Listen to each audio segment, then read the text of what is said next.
Demonic. 3 years after Low, we get this album. Low, as we had spoken about in the review for it, was certainly an album that perpetuated a lot of different changes for Testament. This was one that, even though it didn't have a full-scale change that took place on the album, definitely seemed to be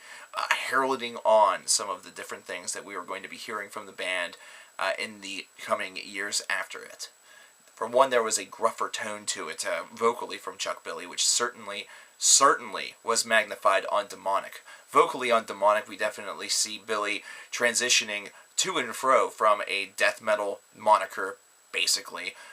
back to his traditional sound with a little bit more of a focus on that harsh, gruff tone that you heard on Low and is even more magnified on Demonic. Now, as far as the guitar work is concerned, that was left principally to Eric Peterson, as James Murphy is not present on this album, unless you count the remastering of this album, which includes a Judas Priest cover that he participated on in 2002.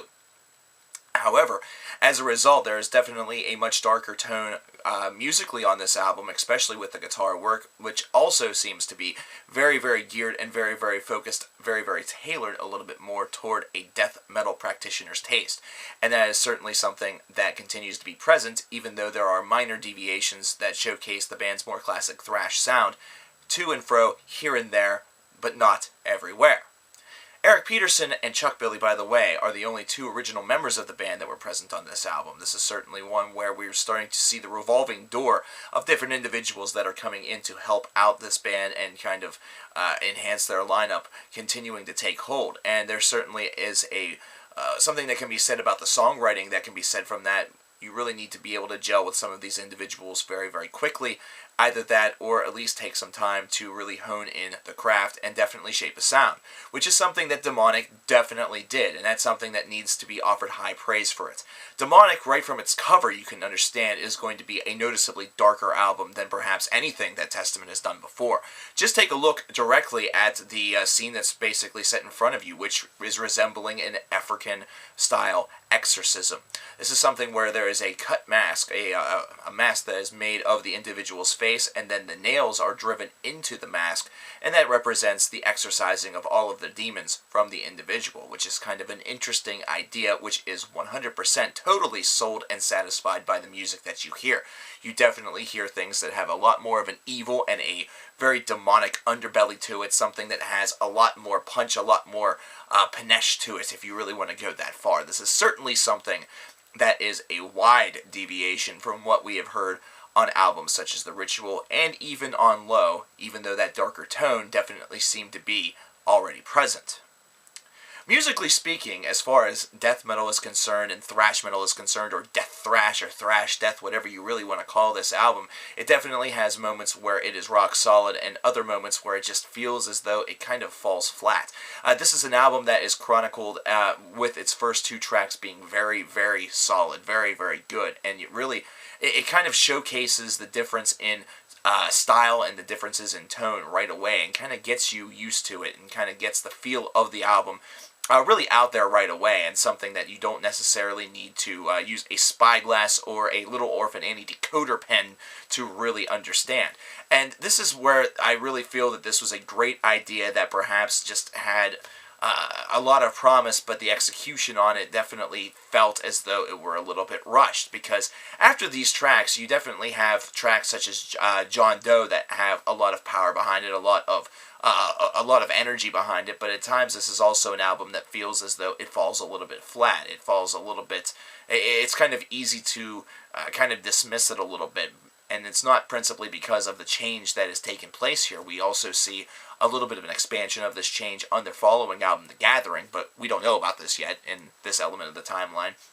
But this is definitely an album that it certainly feels as though the latter portion of it just kind of,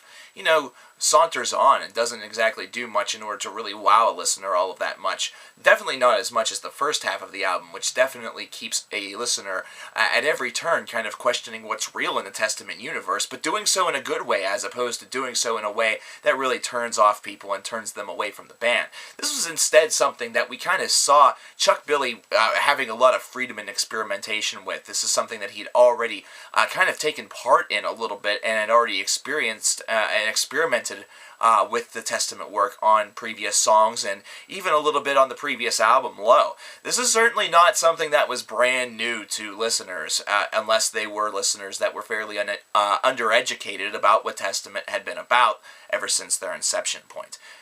Now, there's a couple of other notes that should be really talked about whenever it comes to this album. As opposed to the previous album, Demonic actually sold relatively well, selling on upwards of 200,000 copies by 1999, should I say. The one thing that I have to say about this record is that it was one that had a lot of promise to it. It had a lot of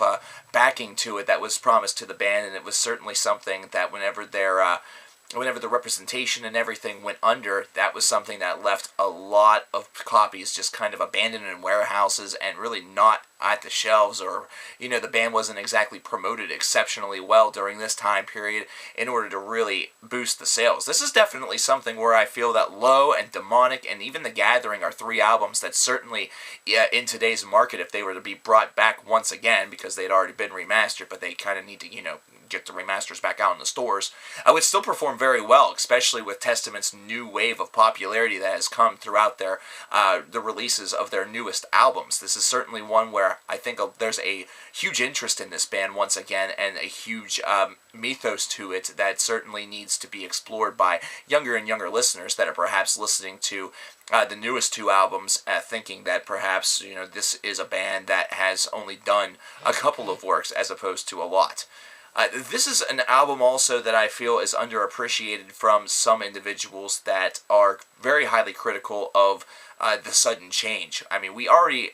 established that Low sort of provided us with a backdrop of the change that was about to come. However, this is certainly one that was a bit of a real switch up, a bit of a real rearranging of the tiles, so to speak. And I think that some people have kind of unfairly justified that as a reason to consider this to be one of their weaker albums. When in reality, whenever you take a look at it at base form, whenever you're transitioning from thrash to death metal, they definitely were able to make the transition pretty well. It was not one that was completely flawless. It wasn't one that completely blew your ass away. However, it was one that was just good enough where you can listen to this album and feel as though you enjoyed it. This is certainly not by any means or any stretch of the imagination a negative experience. However, with all of the different problems that were going on at this time, Testament's future continued to kind of have some grim prospect. This is one where one of the mightiest thrash metal bands in the world, just not even 7 years ago, we're now looking at turmoil due to misrepresentation and not having a lot of promotion, and they're kind of really at this moment kind of wavering, and the same thing kind of affected them with The Gathering also, which came next. However, they were able to do a little bit more with that due to a couple of different changes that took place, not only in the band camp itself, but also within their representation and who was handling the band. But I'm going to save all of those stories for our next album review, which will be of The Gathering, which will be coming next.